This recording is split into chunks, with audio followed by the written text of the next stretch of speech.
विद्यार्थियों, हिंदी साहित्य का इतिहास हमारा चल रहा था अनवरत रूप से। और देखिए, इसमें गद्य की जो विभिन्न विधाएं हैं उनको हम पढ़ रहे थे, और उन्हीं में जो प्रमुख विधाएं थी उनको हमने डिटेल से पढ़ा है, उनके विकास के बारे में पढ़ा है, किस किसने कब कब क्या क्या लिखा है, उन पुस्तकों को भी पढ़ा है और उनके लेखकों के बारे में भी पढ़ा है। अब हमारी चल रही है गद्य की जो अन्य विधाएं हैं, वो विधाएं कौन कौन सी हैं। तो हमने इससे पहले जो वीडियो था उसमें आत्मकथा के बारे में पढ़ा था, और जीवनी दूसरी विधा जो थी जीवनी की परिभाषा हमने आप लोगों को लिखवा दी थी। ऊपर की जो 2 पंक्तियां हैं वो हमने आपको लिखवा दी थी और समझा दिया था किस प्रकार से आत्मकथा और जीवनी दोनों में अंतर किया जा सकता है या पूछा जा सकता है तो आपको ऐसे लिखना है। ये दोनों ही बातें उसमें क्लियर कर दी थी। अब इसमें जीवनी की जो बात है उसको हम आगे बढ़ाते हैं परिभाषा के बाद, पैराग्राफ बदल करके, और जब हम लिखेंगे और पैराग्राफ बदल के लिखेंगे कि हिंदी में गांधी जी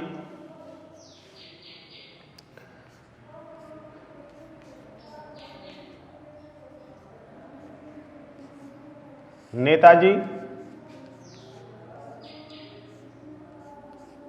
सुभाष चंद्र बोस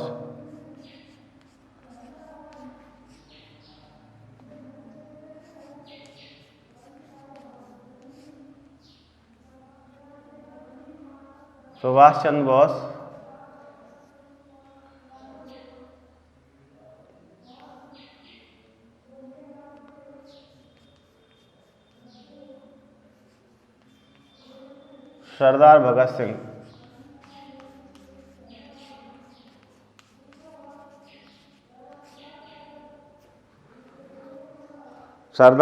सिंह,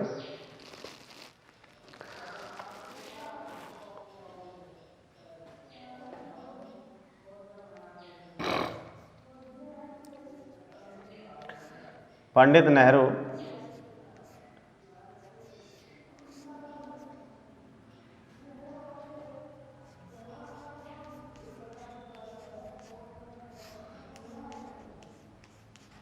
रविंद्रनाथ टैगोर,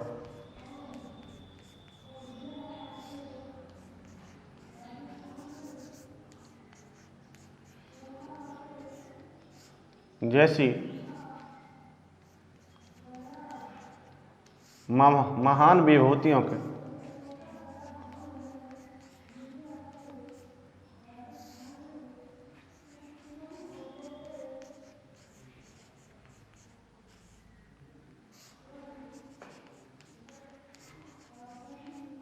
अनेक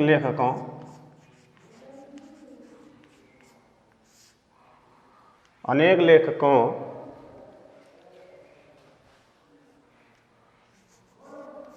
के द्वारा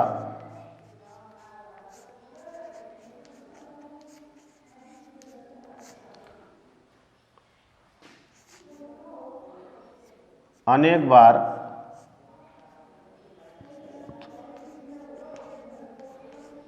लिखी गई है।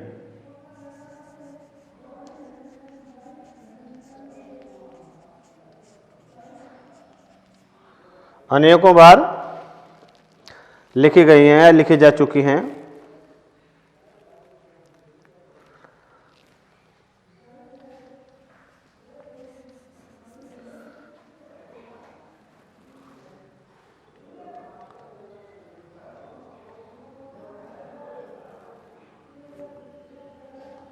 जैसे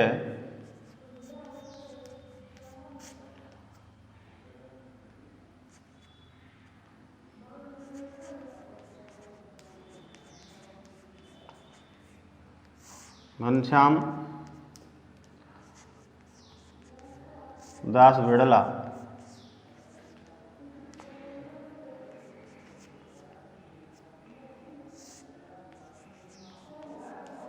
द्वारा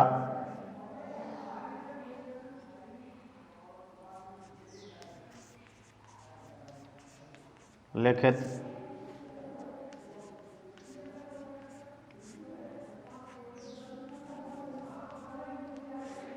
मेरे जीवन में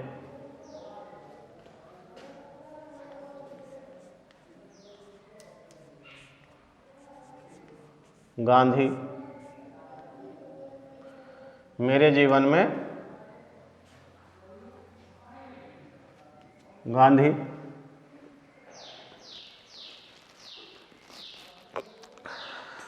1975 में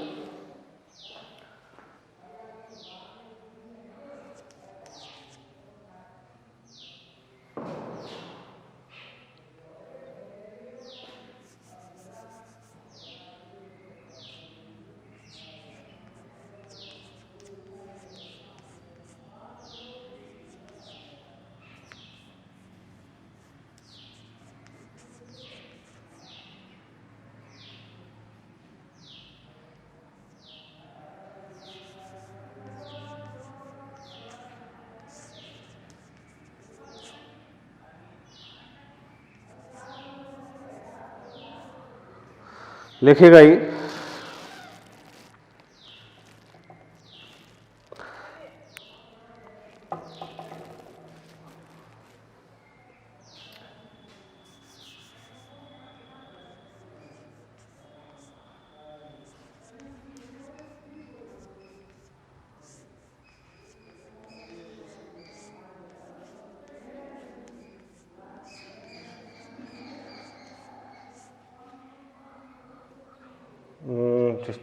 चैतन्य महाप्रभु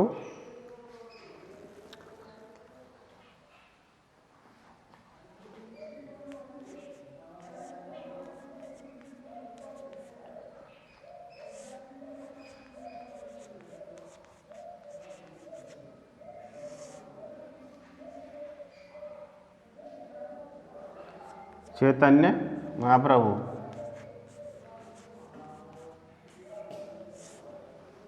जीवनी लिखी गई।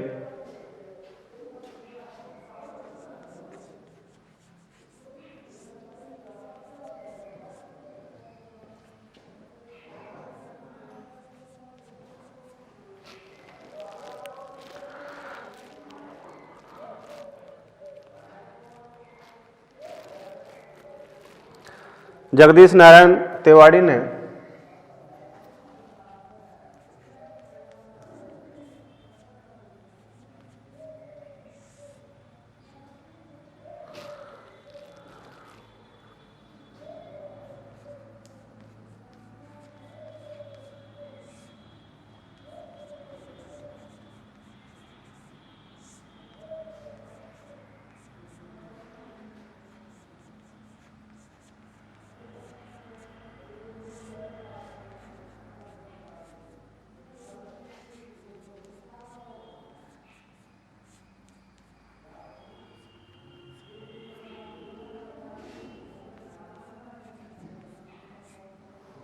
जगदीश नारायण तिवारी ने सुभाष चंद्र बोस और रामवृक्ष बेनीपुरी ने जयप्रकाश नारायण।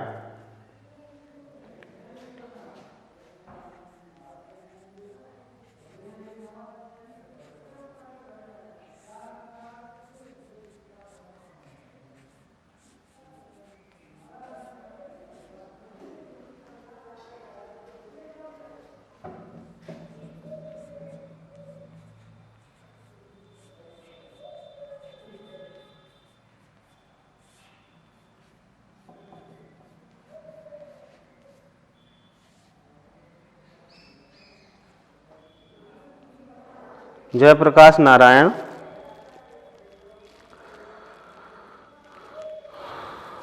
वह डॉक्टर रामविलास शर्मा ने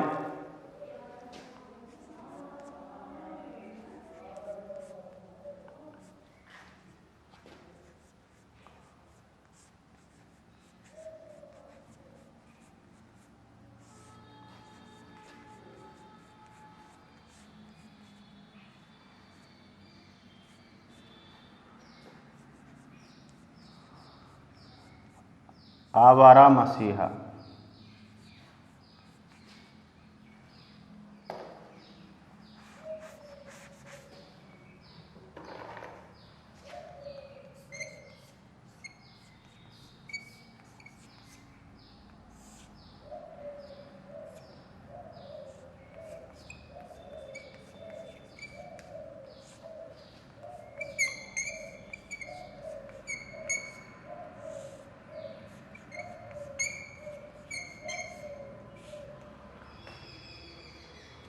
नामक जीवनी लिखी है।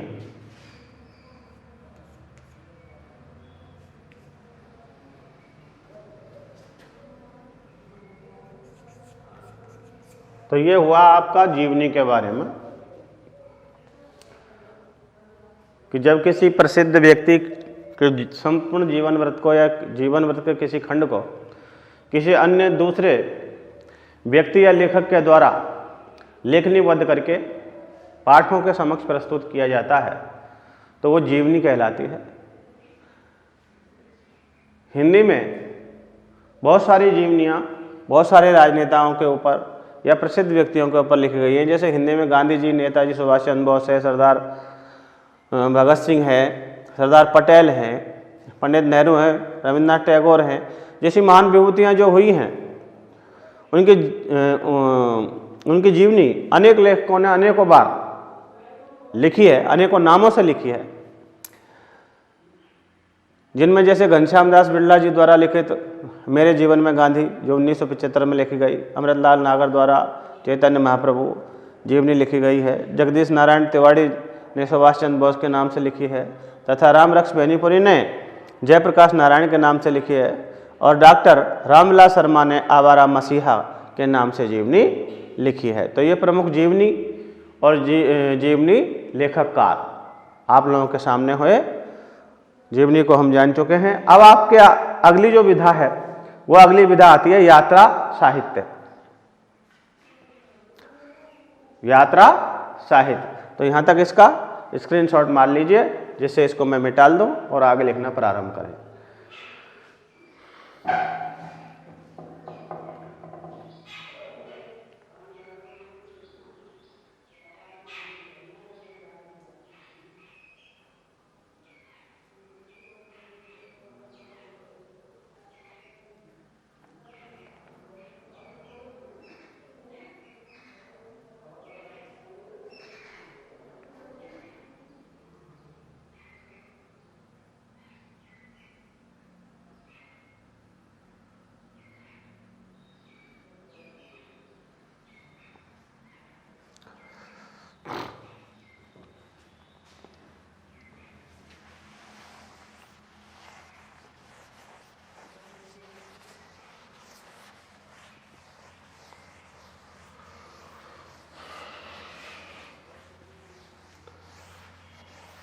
यात्रा साहित्य, ये हमारा अगला बिंदु है।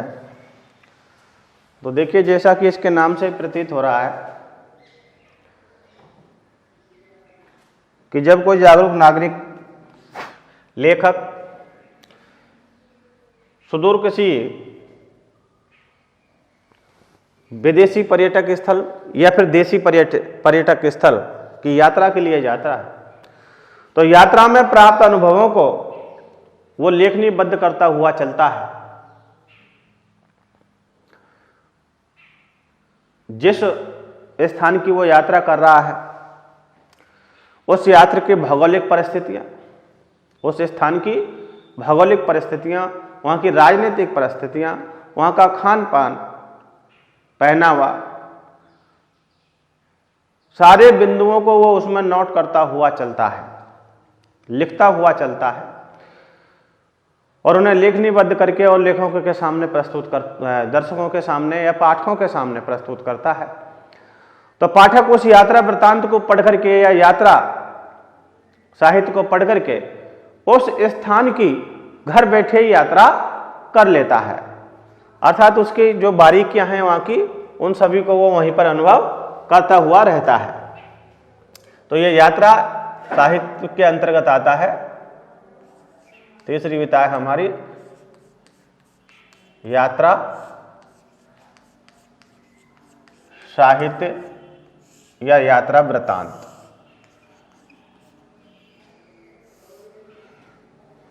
यात्रा साहित्य,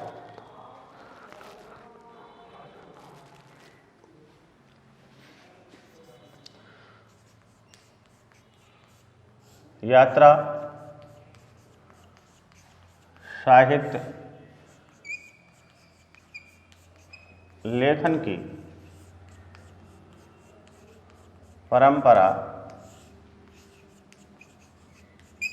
बहुत प्राचीन है।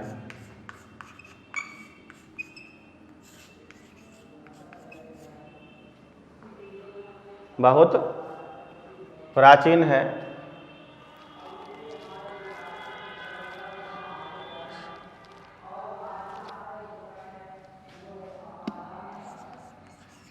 यह एक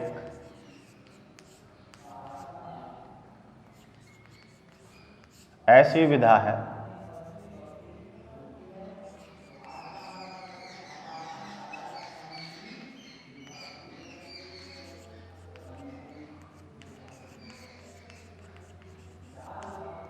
जिसके माध्यम से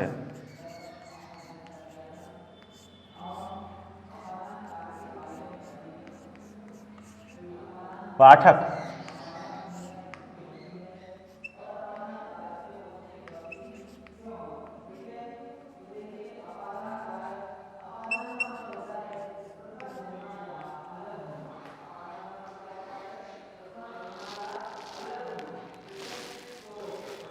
घर बैठे यात्रा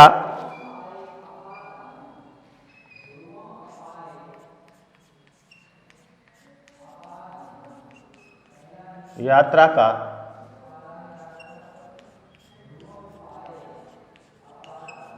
सुख, यात्रा का सुख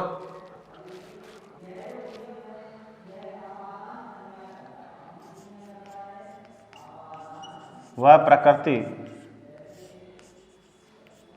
के सुरम्य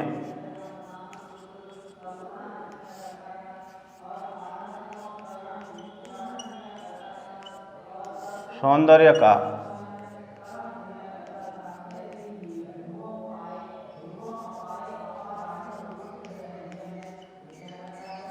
आनंद लेता है।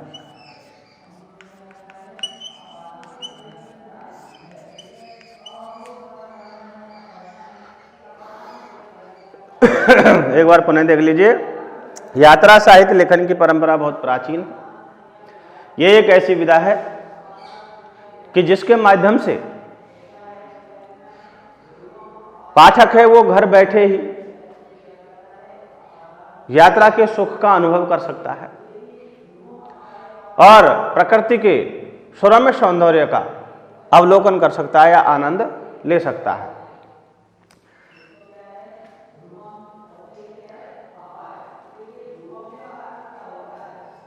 अब हम लिखेंगे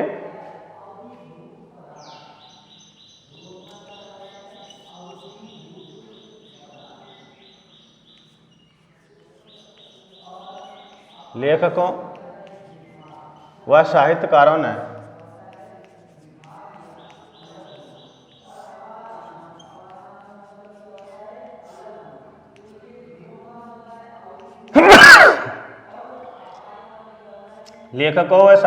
ने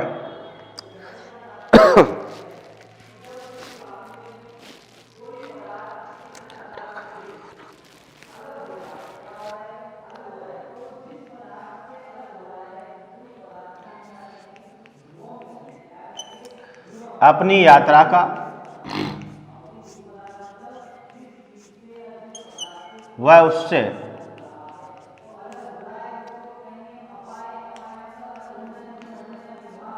प्राप्त सुख का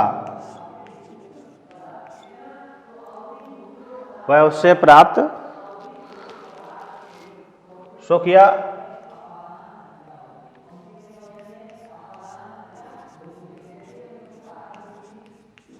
अनुभवों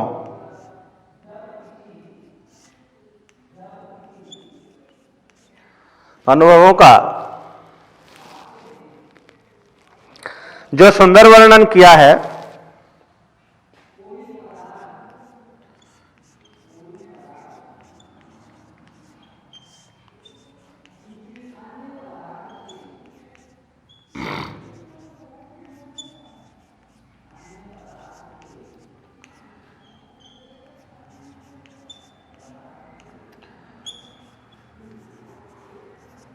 वह यात्रा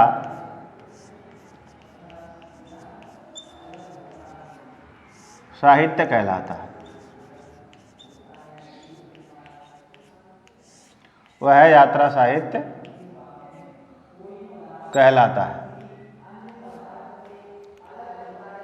वह यात्रा साहित्य कहलाता है।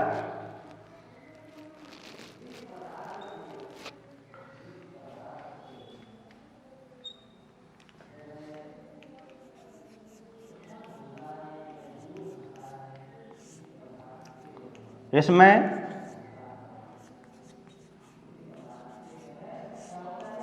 लेखक या साहित्यकार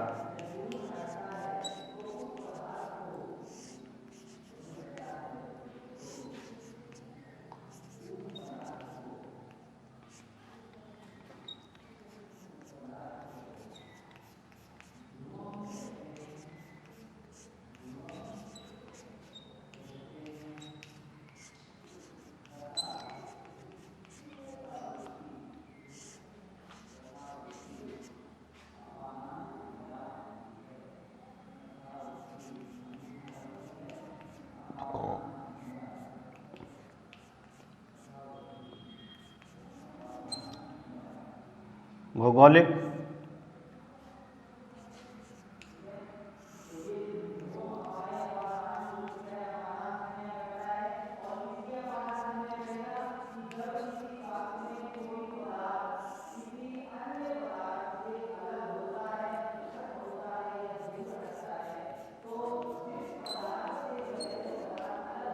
धार्मिक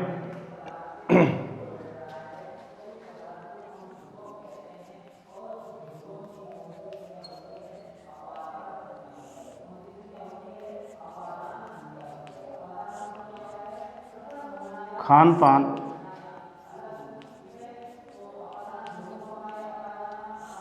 पहनावा आदि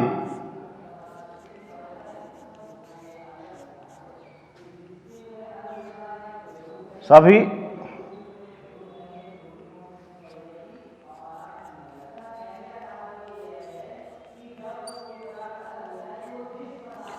स्थितियों का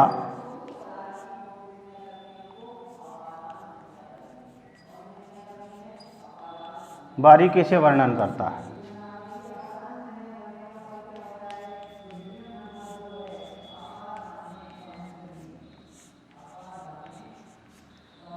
बारीकी से वर्णन करता है। पंडित कैलाश मिश्र की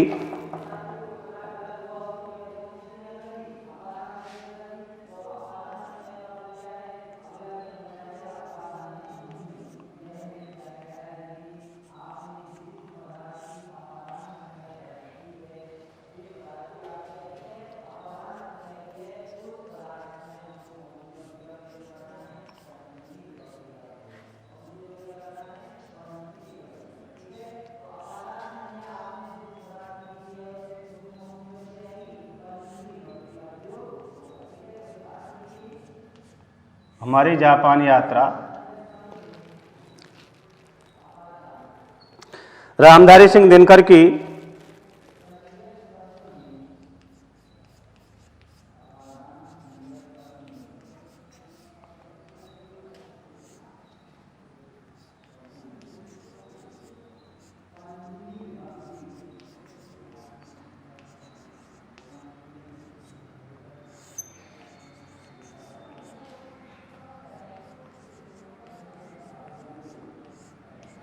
देश विदेश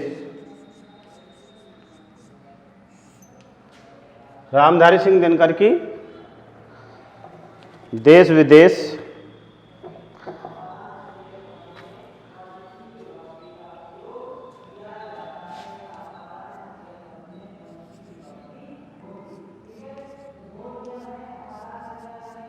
आज्ञा जी की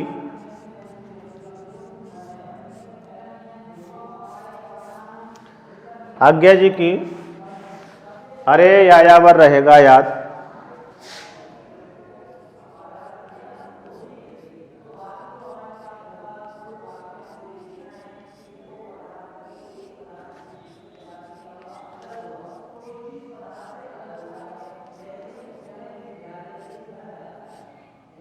अरे यायावर रहेगा याद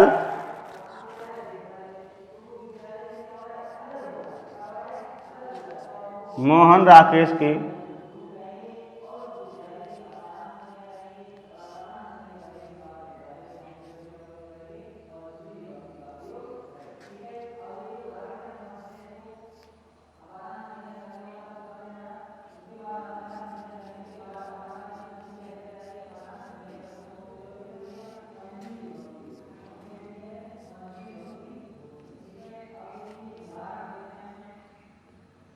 आखिरी चट्टान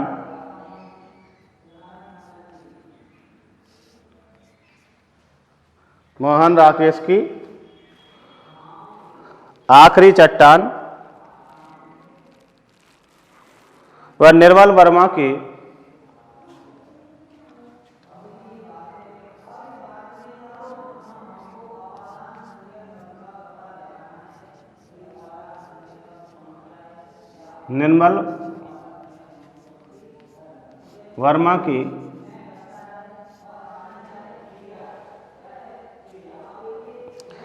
निर्मल वर्मा की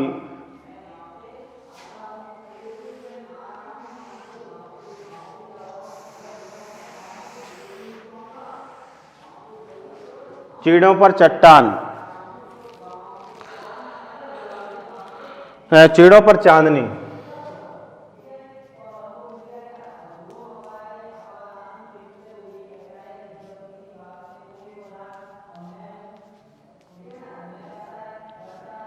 चीड़ों पर चांदनी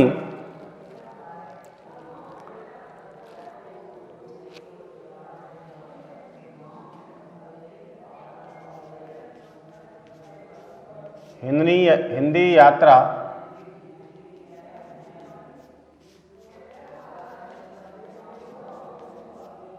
साहित्य की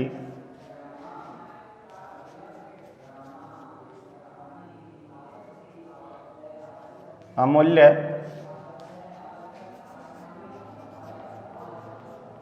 धरोहर है।